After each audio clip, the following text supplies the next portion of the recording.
ሰው በእግዚአብሔር ቃል እንጂ በምግብ ብቻ አይኖርም የሚለው በቤተ ክርስቲያን እንዴት ይታያል የሚለው ነው። በጾም ወቅት ስለሆነ ያለ ነው። ይህንን ማንሳት ተገቢ ነው። አምላካችን መድኃኒታችን ኢየሱስ ክርስቶስ ከተፈተነው ፈተና አንዱ በዲያብሎስ ማለት ነው።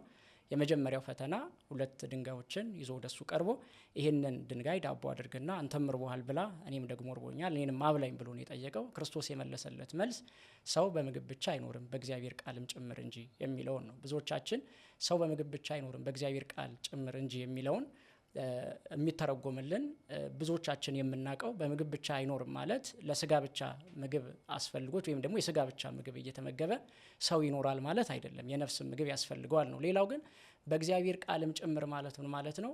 የእግዚአብሔር ቃል ምግብ ሁን ያለው በሙሉ ምግብ ይሆንለታል ማለቱ ነው። ለምሳሌ ብዙዎቻችን የምንመገበው ከመሶብ ገልጠን እንዲሁም ደግሞ ከድስት ጨልፈን ነው የምንመገበው። እግዚአብሔር ግን ምግብ ያልሆነው ነገር እንኳን የእግዚአብሔር ቃል ምግብ ሁን ካለው ምግብ ይሆናል። ለምሳሌ እስራኤላውያን ደመና ገልጠው የተመገቡት እንዲሁም ደግሞ ከደረቅ ጭንጫ ላይ ውሃ የጠጡት የእግዚአብሔር ቃል ምግብ ያልሆነውን ነገር ምግብ ሁን ካለው ምግብ ይሆናል።